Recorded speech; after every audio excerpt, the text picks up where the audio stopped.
I'm Justine Ashby. I have been lucky enough to have found the Real Junk Food Project over the last 2 years, I suppose.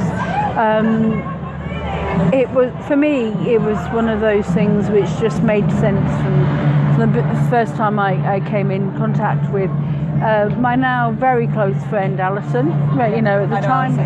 And for me it was an incredible revelation. I've been living up north for some time, and I wasn't aware that this project was taking place.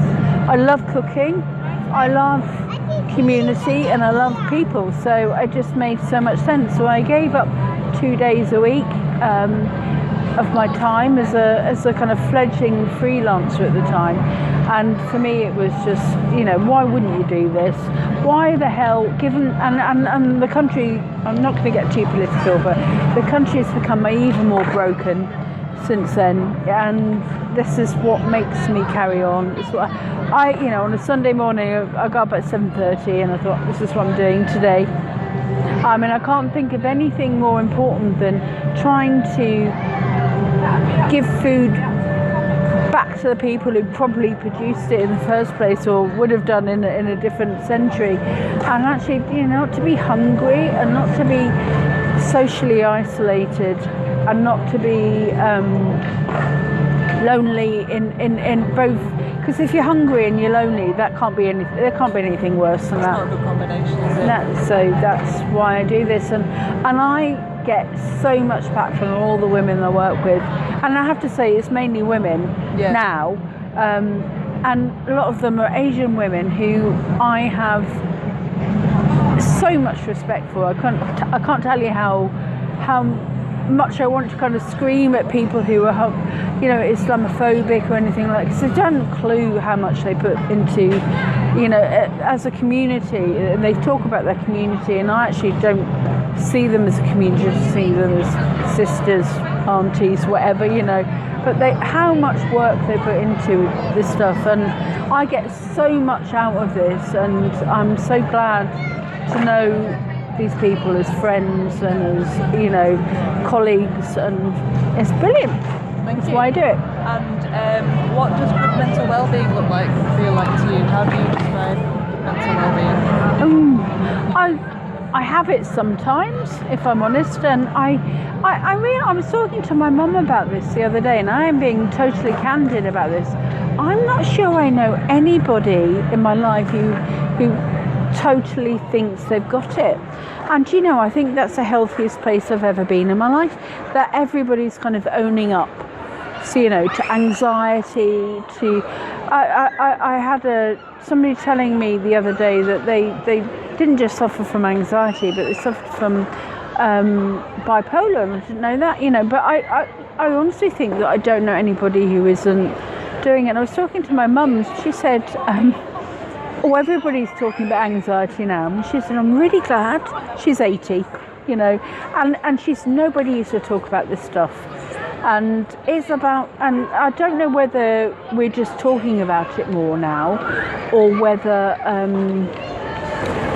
you know, mental well-being is something that we're trying to do in order to, because the rest of the world has gone to, you know, I feel like we're going to hell in the heart. In the health. Well-being is maybe symptomatic of I don't know. I don't know whether we're just talking about it more, whether you know, my bit of both. My granddad was in the, you know, the Dunkirk, and he saw people hanging off his fishing mast, you know, with his leg hanging off, and he didn't speak for years.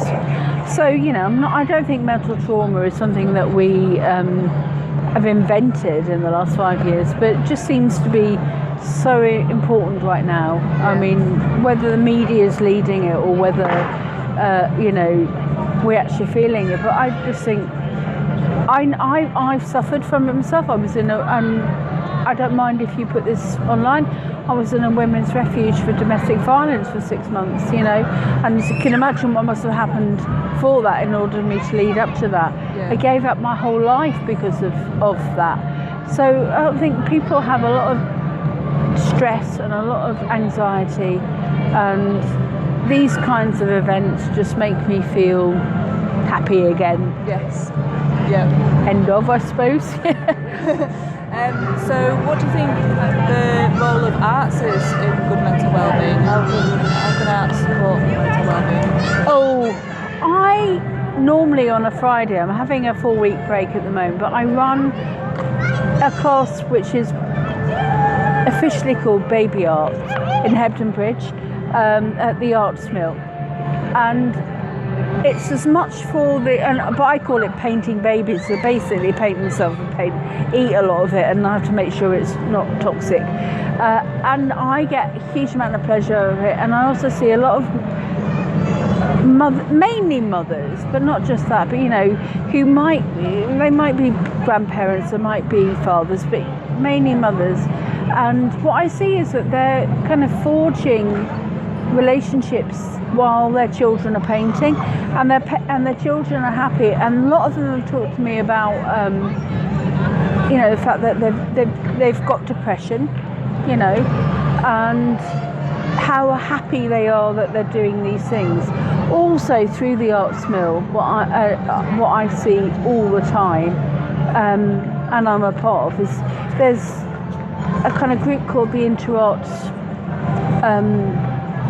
And so next month we're going to have an Interarts festival at the Arts Mill, which is going to be in Hebden, which is going to be on childhood, and it's all about trauma, and it's all about recovery, it's all about those things. And I've seen some wonderful things already, because my friend Fiona Love, who is her professional name, Fiona Patterson, she's just amazing, and you should come down you should come down and see what we do on that evening. So for me, what her stuff has really made me think about how being creative is a part about, we can express ourselves as we want. I went to art college when I was 16, then had a baby quite quickly after that, but my own personal background is more to do with writing. I've got an academic background and a PhD, and for me it's more about writing, but it's still about looking after yourself, and I haven't done that nearly enough in the last 5 or 10 years, because of the things I told you about, and I am being candid, and watching other people survive much more serious traumas than I have through art has been really important. And as I say, my work at the Arts Mill is incredibly important to me. I do this, and obviously on there, I'm pointing at the food. Yeah. So I feed people, and project, yes. I feed people, and I also really try to help with people who might be socially isolated, hence young mums and anybody who's who's stuck at home on a Friday morning.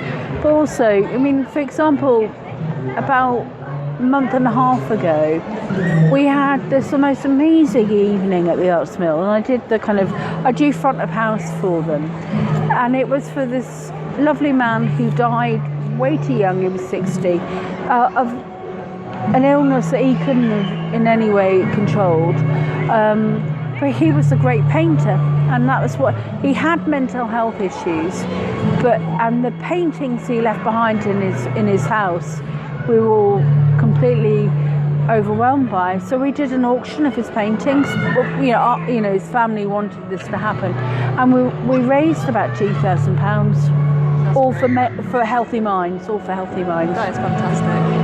And how do people find out about the projects you're involved in, so the Real Drug Free projects and the Arts Mill group that you run? Mainly through social media. Yeah, I think.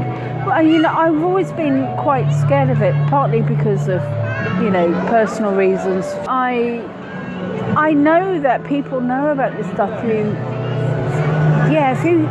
Facebook and different social. Yeah, that's fantastic. Yeah, thank you so much for that. You're very welcome. I hope it goes well.